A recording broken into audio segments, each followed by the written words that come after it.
Oil తక్కువ, taste ఎక్కువ, weight loss కూడా సూపర్ బ్రేక్ఫాస్ట్ అండి మన బీరకాయ పెసరట్టు. ఒక్కసారి ట్రై చేశారంటే మళ్ళీ మళ్ళీ ట్రై చేస్తూనే ఉంటారు. మన బీరకాయ పెసరట్టు అనేది చాలా టేస్టీగా అయితే ఉంటుందండి. చాలా అంటే చాలా బాగుంటుంది. హాయ్ ఎవ్రీవాన్, ఎప్పుడైనా సరే బీరకాయ అనేది ముదిరిపోతే మనం బయట పాడేయకుండా దీంతో హెల్తీగా బ్రేక్ఫాస్ట్ అయితే చేసుకోవచ్చండి.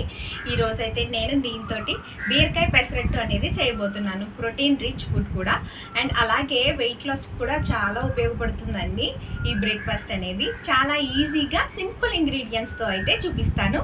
ముందు రోజు నైటే నేను ఒక గ్లాసు పెసలు అయితే తీసుకున్నానండి. అదే గ్లాస్తో 2 గ్లాసులు రైస్ అయితే తీసుకుని వీటిని వాటర్తో అయితే నేను నానబెట్టేసుకున్నానండి నైట్ మొత్తం కూడా. సో ఒక 4 అవర్స్ నానితే సరిపోతుందండి. నేనైతే నైట్ అయితే నానబెట్టుకున్నాను, మంచిగా నాని అయితే ఉంటాయి. సో ఇప్పుడు వీటిని నానబెట్టి పక్కన పెట్టుకున్నాం కదా. సో మార్నింగ్ అయితే వీటిని 2-3 సార్లు శుభ్రంగా అయితే వాష్ చేసుకోవాలండి. ఇలా చేసుకున్నాం కదా, ఇప్పుడు వీటిని అయితే ఒకసారి పక్కన పెట్టేసుకుందాం. ఇప్పుడు ముదిరిన బీరకాయలను అయితే తీసుకున్నానండి. సో వీటిని పొట్టు అయితే చెక్కేసుకుంటున్నాను. ఈ పొట్టుతో కూడా మనం పచ్చడి చేసుకుంటే చాలా కమ్మగా ఉంటుందండి. అది కూడా నేను త్వరలోనే పెడతాను ఆ వీడియో కూడా. ఇలా పొట్టు మొత్తం కూడా తీసేసుకుని ఇప్పుడు మనం బీరకాయలను అయితే చిన్న చిన్న ముక్కలుగా అయితే కట్ చేసుకోవాలి. ఎప్పుడైనా సరే అండి, మన బీరకాయ ముదిరిపోతే పాడేస్తూ ఉంటాం కదా, అలా కాకుండా ఇలా అయితే చేసుకుంటే హెల్త్కి కూడా చాలా మంచిది. అండ్ లో క్యాలరీస్ ఉండడం వల్ల వెయిట్ లాస్కి కూడా ఇది చాలా బాగా ఉపయోగపడుతుంది. అదేవిధంగా మంచి ఫైబర్ కూడా ఉంటుందండి ఈ బీరకాయలోని. సో ఇప్పుడు మనం పప్పునైతే వేసేసుకుందాము గ్రైండర్లో. ఒక 5 నిమిషాలు ఈ పప్పు అనేది కాస్త నలిగిన తర్వాత అప్పుడు మనం బీరకాయలను కూడా వేసేసుకుంటే మనం మెత్తనగా పిండిలో అయితే బీరకాయ మొత్తం కలిసిపోతుందండి. చూడండి, ఇక్కడ నేను చూపిస్తాను పిండి మొత్తం కూడా ఎంత బాగా అయితే కలిసిపోయిందో.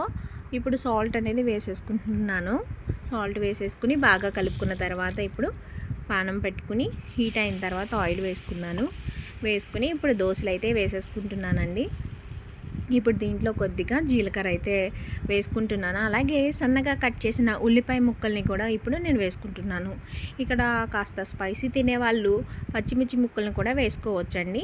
పైన కొద్దిగా ఆయిల్ వేసుకుని దోరగా అయితే కాల్చుకోవాలి మనం. ఇప్పుడు రెండో వైపు కూడా టర్న్ చేసుకుందాము. చూసారా అండి ఎంత బాగా దోరగా కాలిందో. ఈ పెసరట్టు అనేది హెల్త్కి కూడా చాలా మంచిదండి. ఈ సమ్మర్లో దీన్ని తినడం వల్ల మనకి ప్రోటీన్ ఉంటుంది. అలాగే బీరకాయ వల్ల మన బాడీ కూడా కూల్గా ఉంటుంది. డైజెషన్కి కూడా చాలా మంచిదండి ఇది. సో ఈ పెసరట్టుని మనం అల్లం చట్నీ అలాగే కొబ్బరి చట్నీతో టేస్ట్ చేస్తే చాలా అంటే చాలా బాగుంటుంది.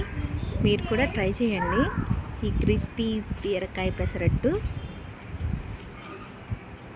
చాలా క్రిస్పీగా చాలా టేస్టీగా ఉందండి. సో ఎవరికైనా చేసి పెట్టినా సరే బీరకాయ వేసాము అంటే ఎవ్వరు కూడా నమ్మరు, అంత బాగుంది.